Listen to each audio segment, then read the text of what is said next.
শাকিব খান অভিনীত প্রথম মুক্তিপ্রাপ্ত সিনেমা অনন্ত ভালোবাসা মুক্তি পায় 1999 সালের 28 মে। সেই হিসেবে তার অভিনয় জীবনের 25 বছর পূর্ণ হয়েছে। বর্তমানে দেশীয় সিনেমার শীর্ষ নায়কের আসনে রয়েছেন শাকিব খান। শোনা যায় কিং খান বর্তমানে প্রতি সিনেমাতে 1 কোটি করে নিচ্ছেন। দীর্ঘ এই অভিনয় জীবনে অর্জন করেছেন 4টি জাতীয় চলচ্চিত্র পুরস্কার। ভালোবাসলেই ঘর বাঁধা যায় না, খোদার পরে মা, আরো ভালোবাসবো তোমায় ও সত্তা সিনেমায় অভিনয়ের জন্য জাতীয় চলচ্চিত্র পুরস্কার পান তিনি।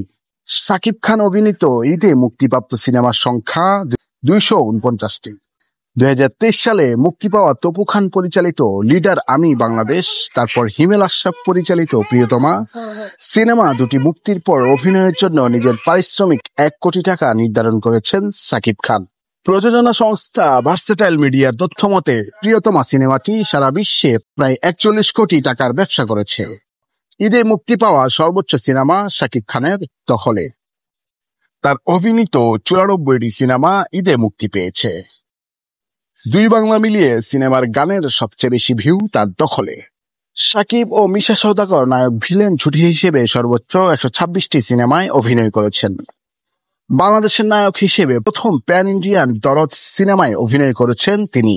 চলচ্চিত্রের শীর্ষ এই নায়ক দেশ বিদেশের 70 জন নায়িকার বিপরীতে অভিনয় করেছেন। তবে সবচেয়ে বেশি অভিনয় করেছেন অপু বিশ্বাসের বিপরীতে। এই জুটি সর্বমোট 72টি সিনেমায় অভিনয় করেছেন। শাকিব ও শবনম বুবলী জুটি সর্বমোট 11টি সিনেমায় অভিনয় করেন। শাকিব খানের সিনেমার জীবন বদলে যায় 2006 সালে কোটি টাকার কাবিন মুক্তির পর। সিনেমাটি পরিচালনা করেন এফআই মানিক।